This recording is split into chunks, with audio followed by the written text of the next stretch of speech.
High students, আমরা Indian tax structure and public finance চ্যাপ্টারটা পড়ছিলাম। তো এই চ্যাপ্টারের প্রায় আমরা শেষের দিকে চলে আসছি। আমরা লাস্ট ক্লাসে ডেফিসিট পড়ছিলাম। ডেফিসিটের আমরা জানি ছয়টা অংশ, ছয়টা অংশের মধ্যে চারটা পার্ট আমরা কমপ্লিট করে ফেলেছি, আজকে বাকি আছে দুটো। তো আমরা পড়েছিলাম budget deficit, revenue deficit, effective revenue deficit আর হচ্ছে ফিসকাল ডেফিসিট। বাকি আছে আমাদের প্রাইমারি ডেফিসিট আর হচ্ছে মনিটাইজড ডেফিসিট। প্রাইমারি ডেফিসিট কী জিনিস? আচ্ছা, যে ফিসকাল ডেফিসিট অর্থাৎ যে আমরা তিনটাকে ইনক্লুড করার পর গভর্নমেন্ট এক্সপেন্ডিচার, গভর্নমেন্ট রিসিপ্ট আর ফিসকাল পাবলিক ডেপ্ট, এই তিনটাকে কমপ্লিট ইনক্লুড করার পর যে ডেফিসিট আমরা পাচ্ছি সেটাকে বলা হয় ফিসকাল ডেফিসিট। সেই ফিসকাল ডেফিসিট থেকে যদি আমরা যে ইন্টারেস্টটাকে, যেটা আমরা যে পাবলিক ডেপ্ট আমাদের আছে সেটা কি বছর মাসে মাসে বা বছর বছর আমাদেরকে ট্যাক্স মানে সুদ দিতে হবে। তো সেই সুদটাকে যদি আমরা ইনক্লুড না করি বা সেটাকে বলবো আমরা প্রাইমারি ডেফিসিট। এবার আসা যাক মনিটাইজড ডেফিসিটে। যখন রাজকোষ বা ফিসকালে যখন ডেফিসিট দেখা যায় বা হচ্ছে টাকার শর্টফল যদি পড়ে যায়, তখন কি করে গভর্নমেন্ট আরবিআই এর কাছ থেকে কোনো একটা সিকিউরিটির এগেনস্টে নতুন টাকা ছাপিয়ে নিতে পারে, তখন সেটাকে বলে মনিটাইজড ডেফিসিট। আচ্ছা, এই গেল আমাদের 6 রকমের ডেফিসিট। এবার আমরা নতুন একটা টপিক সম্বন্ধে পড়বো, সেটা হচ্ছে ডেফিসিট ফাইন্যান্সিং। এই কনসেপ্টটা আমরা সহজেই বুঝতে পারবো যখন গভর্নমেন্টের কাছ থেকে, গভর্নমেন্টের যে মানে কি অ্যাকাউন্টে, মানে তোমার consolidated fund of India, contingency and public accounts, সব অ্যাকাউন্টে সব মিলিয়ে যদি ডেফিসিটে দেখা যায়, পয়সার শর্ট যদি দেখা যায়, তখন কি করে গভর্নমেন্ট হয় বিশ্ব ব্যাংক বা আদার্স ব্যাংকের কাছ থেকে লোন নিতে পারে, অথবা আরবিআই কাছ থেকে নতুন করে টাকা ছাপিয়ে নিতে পারে। এটাকে বলা হয় ডেফিসিট ফাইন্যান্সিং। ডেফিসিট ফাইন্যান্সিংয়ের লাভ এরকমই যে নতুন যে স্কিমগুলোকে পুনরায় চালাতে পারে ঠিকঠাকভাবে, সাবসিডি দিতে পারে বিভিন্ন খাতে, বা ক্যাপিটাল ইনভেস্টমেন্ট করতে পারে। তার মানে জীবিকাটাকে বাড়ানোর একটা প্রচেষ্টা, সাময়িক প্রচেষ্টা বলা যেতে পারে। ভালো দিক কিছুটা। আচ্ছা, খারাপ দিক কি এটার? এর কিছু খারাপ দিক আছে। যখন মার্কেটে যখন লিকুইডিটি বাড়বে, মানে অর্থাৎ হচ্ছে গভর্নমেন্টের কাছে যখন টাকার পরিমাণ বেড়ে যায়, তখন সে এক্সপেন্ডিচার করতে থাকে, মানে খরচ করতে থাকে। সেই খরচের ফলে মানে মার্কেটে টাকার পরিমাণ বেড়ে যায়। আর টাকার পরিমাণ যদি বেড়ে যায়, অর্থাৎ তার লিকুইডিটি বেড়ে যাবে। এই লিকুইডিটি কথার অর্থ এমনটা যে তুমি ধরো টাকা দিয়ে তুমি জমি কিনলে, এবার সেই জমিটাকে তুমি একবার যদি কিনে ফেলো, তখন তোমার হুট করে দরকার পড়লো, আর্জেন্ট টাকার দরকার পড়লো, তখন তুমি সেই জমিটাকে ইমিডিয়েটলি বিক্রি করে সেখান থেকে টাকা বার করে নিয়ে তখন তুমি মানে তোমার প্রয়োজনীয় জিনিস কিনতে পারছো না, অর্থাৎ লিকুইডিটি কম। অথচ সেই টাকাটা তোমার হাতে থাকলে তুমি সহজেই খরচ করে তোমার প্রয়োজনীয় জিনিসপত্র কিনতে পারছো, এটাকে বলে লিকুইডিটি বেশি। তার মানে আমি এটা বলছি না যে জমি বিক্রি করে দিয়ে তুমি জিনিসপত্র কেনো, না, এটা বোকামি। আমরা জানি জমির দাম অনেক দিন দিন বেড়েই যাচ্ছে। তো মানুষ এখন জমি কেনে, পারলে বিক্রি করে না। আচ্ছা, এটাকে বলে ডেফিসিট ফাইন্যান্সিং, যে তুমি বাইরে থেকে লোন নিচ্ছ, অথবা আরবিআই এর কাছ থেকে টাকা ছাপিয়ে নিচ্ছ। এটা আমি নয়, তুমি নয়, এটা গভর্নমেন্ট। হ্যাঁ, তাহলে এটাকে বলে ডেফিসিট ফাইন্যান্সিং। ডেফিসিট ফাইন্যান্সিং করলে গভর্নমেন্টের কাছে লিকুইডিটি বেড়ে যায়। লিকুইডিটি বাড়লে তখন গভর্নমেন্ট এক্সপেন্ডিচার বেশি করে থাকে, তখন মার্কেটে বা আমাদের মানে কি যে বিভিন্ন বাজারে বা আমাদের কাছে টাকার পরিমাণ বেড়ে যায়। সেই টাকার পরিমাণ বৃদ্ধি পেলে কি হয়, যে আমাদের মনে চাহিদা জাগে। সেই চাহিদা যখন বেড়ে যায়, তখন হচ্ছে কি, যে যখন আমি মার্কেটে গিয়ে সেই প্রোডাক্টটাকে কিনতে যাই, তখন দেখি যে আমাদের দ্রব্যমূল্যের দাম বৃদ্ধি পেয়ে গেছে। তখন এটাকে বলছি আমরা ডিমান্ড পুল ইনফ্লেশন, মানে ডিমান্ডের কারণে ইনফ্লেশন হয়ে গেল। তখন মুদ্রা মানে দ্রব্যমূল্যের দ্রব্যের মূল্য বৃদ্ধি পেয়ে গেল। এটাকে বলে মানে ডেফিসিট ফাইন্যান্সিং এর মানে খারাপ প্রভাব। এবার আমরা পড়ব যে এই এই ডেফিসিট ফাইন্যান্সিং এর সঙ্গে ব্যালেন্স অফ পেমেন্টের কি সম্পর্ক, সেটা বোঝার চেষ্টা করি। যখন গভর্নমেন্টের কাছে গভর্নমেন্ট ডেফিসিট ফাইন্যান্সিং করে, তখন গভর্নমেন্টের কাছে টাকার পরিমাণ বৃদ্ধি পায় এবং এক্সপেন্ডিচার তখন বৃদ্ধি পেতে থাকে। সেই এক্সপেন্ডিচার বৃদ্ধি পেলে মার্কেটে টাকার পরিমাণ বেড়ে যায় এবং সেখানে ইনফ্লেশন দেখা যায়, মানে লিকুইডিটি বেড়ে গিয়ে ইনফ্লেশন ডেকে আনে। আর যখন ইনফ্লেশন বেশি হয়ে যায়, তখন রুপির দাম কমে যায় আর ডলারের দাম আপেক্ষিকভাবে বৃদ্ধি পায়।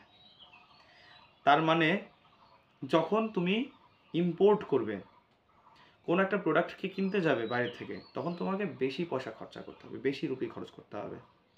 কারণ ধরো $30 আর এর সঙ্গে সমান হতো দেখা গেল কথার কথা 2000 রুপি, সেটাই ধরো সেটা এখন 3000 রুপিতে কিনতে হচ্ছে। তার মানে তোমাকে একই প্রোডাক্ট কিনতে গিয়ে বিশ্ববাজার থেকে তোমাকে বেশি রুপি খরচা করা দরকার পড়ছে।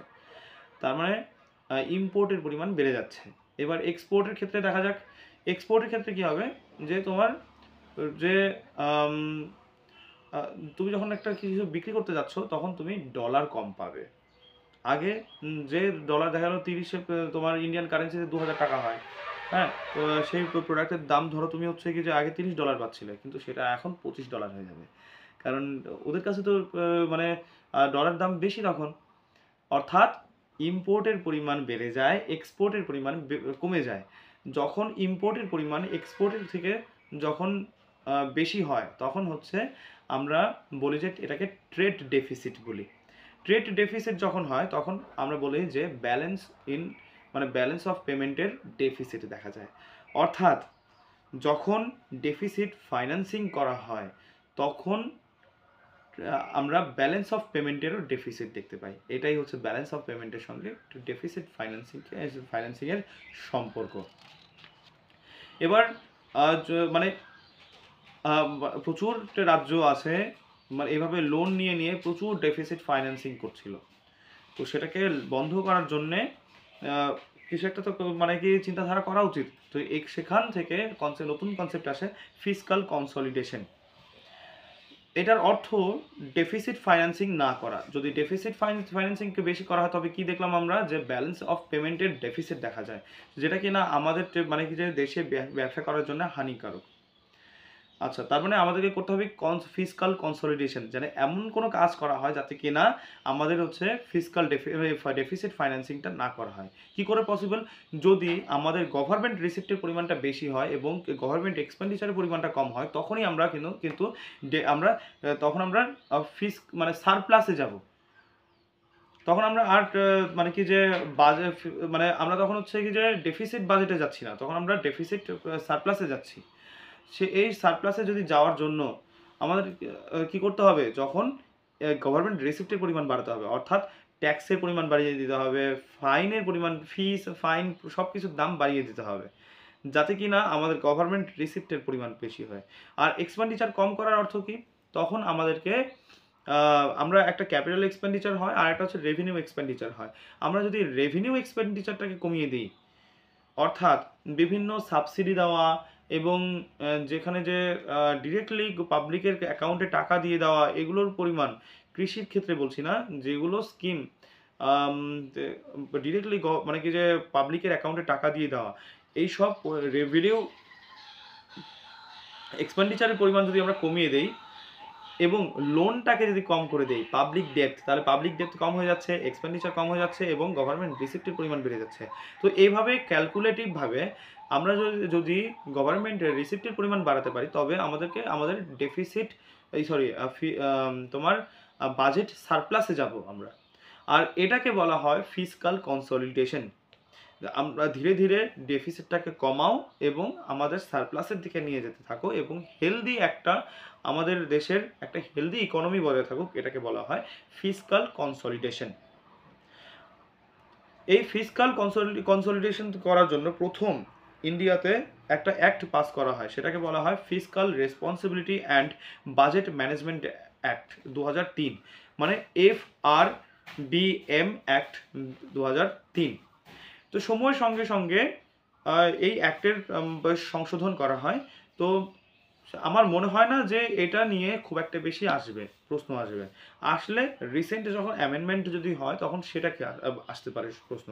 তবে এটা মানে কি নিয়ে হয়, তো ফিসকাল কনসলিডেশন করা, অর্থাৎ যেটা আমাদের যদি জিডিপির 4% যদি ফিসকাল ডেফিসিট থাকে, তবে সেটা যেন ধীরে ধীরে মানে জিরোতে নিয়ে আসা হয়। এটাই হচ্ছে মেইন উদ্দেশ্য fiscal responsibility and budget management অ্যাক্টের। ধীরে ধীরে সেটা একবারে না হোক, জিরোতে হোক বা নেগেটিভে নিয়ে যাওয়া হোক না কেন, সেটা একবারে সম্ভব নয়। ধীরে ধীরে মানে টার্গেট নিয়ে এই বছর প্রথম বছর 0.3% কমানো, পরের বছর 0.7% কমানো, এইভাবে যাতে ডেফিসিট ফিসকাল কনসলিডেশন করা এর কথা বলা হয় এফআরবিএম অ্যাক্ট 2003 মাধ্যমে। এর পরবর্তী 2012-2015-তে এগুলোর 2012-তে এর অ্যামেন্ডমেন্ট হয়, হ্যাঁ, আর ভবিষ্যতে আরও কিছু কিছু ক্লজ চেঞ্জ করা হয়। এটাকে বলে এটাই হচ্ছে এই অ্যাক্টের মাধ্যমে। আচ্ছা, আমাদের এই ফিসকাল কনসলিডেশন করার মধ্যে চ্যালেঞ্জিং কি আছে?